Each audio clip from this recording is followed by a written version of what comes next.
Please subscribe and don't forget to press the bell icon to get notified whenever we upload a new video.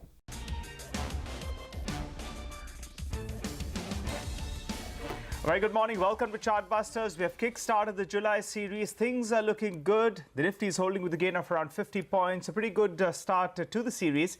But remember, keep in context, the Asian markets, they're doing well. They're sitting with gains of close around 1%.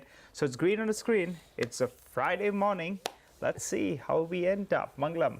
Till market close. Till market close, yes. That is something that we need to find out how we end up. The good part is, after a spate of underperformance, the mid-cap index is doing well. We keep talking about the green and the red lines. Now there are three lines, or rather three stocks in the green for one in the red. So those crisscross lines should come up for you. Yeah. It is funny because, the season is such that a lot of people are unwell in Bombay, but pharmaceutical stocks not doing well after seeing a good series as far as June is concerned. Biocon, for instance, now at the low point of the day, we're seeing some bit of sell-off out there as well, and doesn't look like you're going for the movie with your wife this weekend because Nigel, PVR, that one should come up for you. That one's now suddenly slipped to the low point of the day. It's Friday.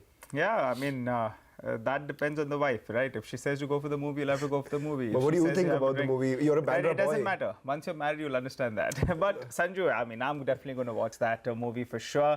Let's see how that one goes. But Mangalam, in terms of that coal, please take care. There's United Spirits that's sitting with a gain of around 1% approximately. Make an alteration. I mean, tea stocks are doing well as well. Yeah, so tea is up nearly around 5%. But I think if you really want to kill the cold, I gave you a better option. No, I'll do with the tea right now. Jeshri tea, there you have it, 2% higher. But all that later. First up, all the top stories that we're tracking this Friday morning. The IT stocks, they're in focus. Accenture posts a robust third quarter set of numbers, raises FY18 constant currency guidance to 9.5% to 10%. And Rakesh Jhunjhunwala and family sell 1.4% stake in Titan from May 22nd to June 28th. The big bull and his family now hold 7.37% stake in the company. Important day for the insurance sector. IRDA board meet will decide the fate of the much talked about LIC IDBI bank deal. Sources tell CNBC TV18 that a nod from IRDA is likely. That's an exclusive. And no relief for Dr. Reddy's as the US court extends temporary restraining order on the company Suboxone launch by 2 weeks. The stock is down 1.5%. Talwalkar's gym business, Talwalkar's lifestyle, lists on the bourses today at 137 rupees a piece. Management clarified to CNBC TV18. They say that they have not withheld information from shareholders and the prospects for their gym business are bright. Okay, all right. The Nifty is holding on to some gains. We have defended the 100 EMA or 200 EMA. That's, way below where we are currently. So that's good news. But on the upside, the 50 DMA, that comes in at around 10,690. So keep an eye out on that front. If you're looking at a technical level on the upside, 10,690 is the level you should be looking at. That's the 50 DMA. But is this the real thing? Should you be looking to buy into the Nifty, or is this a perfect shorting opportunity for the bears? Ashwini Gujal's with us. Ashwini, what's the trade on the Nifty? 10,645. Good start at least to the day, though we have come off nearly around 15 points on the top. See, today mid caps are doing exactly what large caps are doing all through last month. This pullback is not impressive because HDFC Bank, ICICI Bank, Axis Bank, ICICI Bank, IndusInd Bank, all of these guys are going down. Techs, the large cap techs are coming off. So, Jubilant, all those, consumption stories, they are not doing so well. What's going up is, PNB and, Bank of Baroda, Canara Bank. This seems quite unsustainable to me because if large stocks start to come off and quality starts to come off, it's only a matter of time before the mid caps also give up gains. So while we thought that maybe we'll get a better pullback, the pullback is clearly losing steam, and hence we have now, both shorts on Nifty and Bank Nifty. Because with this poor momentum on the upside, it's only a little push that you need and you'll break below yesterday's lows. Particularly on banking, it does not look so good because the large private banks are now down and the PSUs are up. Having said that, Tech Mahindra is a sell with a stop of 650, target of 610. Balrampur Chini is a sell with a stop of 67, target of 59. And Petronet is a buy with a stop of 210, target of 224. market probably cannot bounce back because maybe the June phase of contraction is now clearly over, and even small rallies are getting sold into. So that way, possibly this is just a counter trend rally which will peter out fairly soon. All right, counter-trend rally which may peter out fairly soon. Ashwini, before we let you go, just a word on two stocks. The first one is Titan. That one's recovered from the lows today. Right now, as we speak, it's sitting with a gain of about 2.5%. In an otherwise strong consumption rally, this was underperforming. Now it's extended some gains. Your view on this one? And secondly, IDBI. That one's buzzing with a fair amount of volumes, and there is some news as well. These are one-offs. The basic trend of the market is down, and that's where you'll make most amount of money. Titan, from the 200-day moving average, yes, can move to 900, but you shouldn't be looking at the upside given the momentum of the market. I think we should move lower, and a lot of stocks will go down no matter what they are doing today. All right, Ashwini, thanks a lot for joining in and giving us your stock calls as well as the view on the market. But we spoke about IDBI Bank. It's a very important day for the insurance sector as a whole. The Insurance Regulators Board will meet today to decide the fate of the much talked about LIC IDBI Bank deal. Sources say a nod from IRDA is likely for that deal. Yash is joining us with all details. Yash, good morning. Good morning, Mangalam. As you rightly pointed out, first of all, the board of the insurance regulator, that is IRDA, is meeting today to consider that very crucial proposal of LIC, which is the Life Insurance Corporation, picking up significant stake in IDBI Bank. Now, before we come to the approvals which will be really required for this particular deal, let's just understand how this deal would really look like. So essentially what I've been given to understand from my sources is that LIC is intending to pick another 30% additional stake when it comes to IDBI Bank, taking its overall shareholding in the bank to about 40 or 41% from the current 10.8% which it holds. Also, this particular transaction will be executed via issuance of preferential issuance of a fresh equity which will be given to the Life Insurance Corporation. Also, as a part of this transaction, we are given to understand that LIC may be given up to 3 board seats when it comes to the board of IDBI Bank, but importantly, it won't have any management control when it comes to the day-to-day functioning of the bank. Now, if we talk about the approvals, the most crucial approval will have to be an amendment or an exemption which will have to be given to that clause which restricts insurance companies from holding more than 15% stake in listed companies. IRDA, we are given to understand, is likely to give that particular exemption and is in favor to allow LIC to hold more than 15% in IDBI Bank, which is essentially what the transaction looks like, whereby they will be taking that overall shareholding to about 40 to 41% in IDBI Bank. Well, looking at the size and the complexity of the transaction, it certainly won't be an easy affair, right, Yash? You have been speaking, I think, to your sources. What are you hearing in terms of the hurdles that are likely to be faced with regard to this deal? So Nigel, of course, as you rightly mentioned, it's a complex transaction where multiple regulators are really involved, but purely from the insurance regulator's perspective, there are 2 very crucial hurdles. The first one being, as I mentioned, that 15% investment ceiling which is mandated. Of course, they will need an exemption from the regulator on this particular case to allow them to go beyond that 15%, and as they are intentional of taking it to 40-41% in IDBI Bank. The second one is, if you also understand the subsidiaries of IDBI Bank owns about 48% when it comes to IDBI Federal Life. So if LIC owns 40% in IDBI Bank, they will, as a step-down subsidiary, also have more than 10% or equivalent to that 40% in IDBI Bank in IDBI Federal Life Insurance. Now, insurance regulations also restrict any single promoter individual or a promoter group to own more than 10% in 2 same-stream insurance companies, which is getting violated as far as this particular transaction right now is concerned. So yes, an exemption or that is also a potential hurdle when it comes to IDBI Federal Life becoming a step-down subsidiary of LIC. All right, Yash, thanks a lot for taking us through all the contours of this deal and the potential hurdles as well. Meanwhile, no hurdles for Hindustan Unilever. Their annual general meeting is scheduled for today.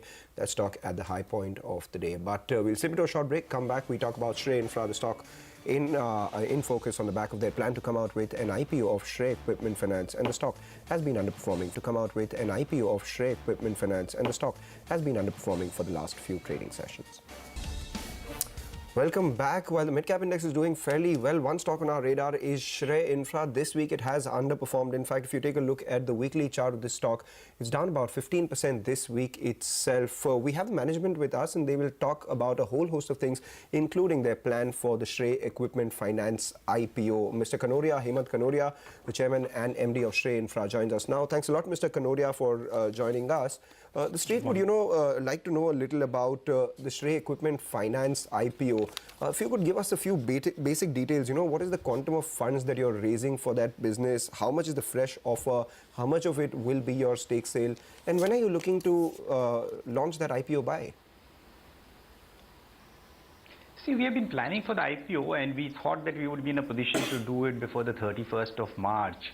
Unfortunately, it has got delayed because, as you know, the clearance is also required and it is a large organization, so it takes a little time to complete all the compliances, etc. So we expect that we should be getting the approval very soon, and once we get the approval, then we will go into the market. And unfortunately, the last 3-4 months has not been very exciting for the NBFCs where the market performance has been concerned. So therefore, we have to have discussions with our investment bankers and also see. How much money did you say you were looking to raise, Mr. Kanoria?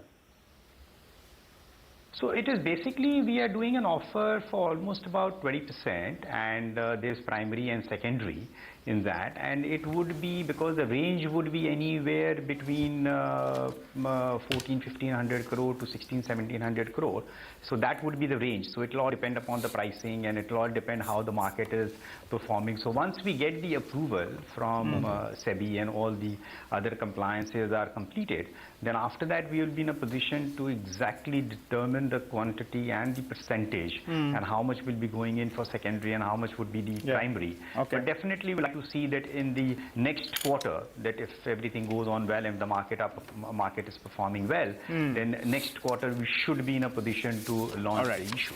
All right. So, Mr. Kanoria, we are moving with a couple of quarters henceforth. You're looking to raise around around 1,400 to around 1,600 crores. Give us a few more details, sir. What is the ROE in this particular equipment finance business you're talking about? I remember a few years ago, if I look at some details, it was in double digits. What is it at currently? So again, we are in double digit. Unfortunately, it had fallen down because of the infrastructure sector not performing very well. But fortunately for us, in the last couple of years, what has happened is that, one, the market has also picked up. The construction equipment, mining equipment sales have picked up dramatically, and to the extent, because as we see that a lot of works are being awarded in the road sector, in irrigation and other construction work, EPC contracts are being awarded by the government also. So because of huge surge in the EPC contracts being awarded by the government, so therefore the construction mining equipment, the sales have improved, and therefore our, because we have a substantial market share, so our business has also grown well. And at the same time, so one, there has been a growth in disbursement in the business. Second, at the same time, we have been able to curtail the NPLs and do a lot of recovery. And because of the recovery that we have been able to do, that has also added to the profitability. So we hope that, it will be in the double digit, and moving forward, we should be in a position to quarter by quarter see an improvement going forward, both in the ROE, the profitability, the NPLs are coming down, so which we have seen in the last 2 years successive quarters. Okay, Mr. Kanoria, Abhishek this side. If I look at the numbers, the FY 12 to 17, the disbursement having close to 59,500 crore, but your AUM has grown only by 4,127 crore. So that brings us to a disbursement to AUM growth of just 7%. Why has, despite the fact that higher disbursement, the AUM growth has been under pressure? Have you seen higher repayments, or are you not seeing a prolonged tenure of your asset portfolio?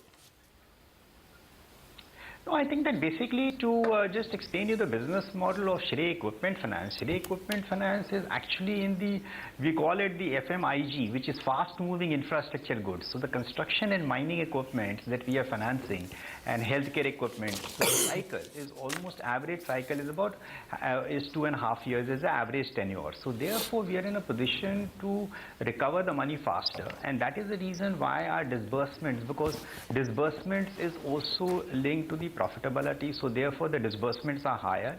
And at the same time, because the recovery is happening, and recovery should happen, because for a financial institutions, it is very important to be in a position to recover the money. So unlike Shrey Infra, which is in financing of long-term projects, which is infrastructure financing, so Shrey Equipment Finance is actually a company which is more on the retail side of it, but retail side of it which is totally backed by equipment. So the security is good, and therefore the percentage of NPL, if it goes up also, which had gone up about 3-4 years back, we have been able to curtail it.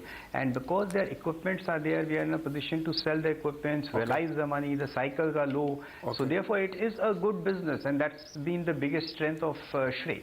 You speaking And about... that is the reason why we are taking this company into the market too. Correct. You are speaking about a good business, which I can see from the fact, disbursement being high. Your net interest margin has been on the higher side, and your asset quality has largely remained stable in the equipment finance business, but it is not creating profits. Why?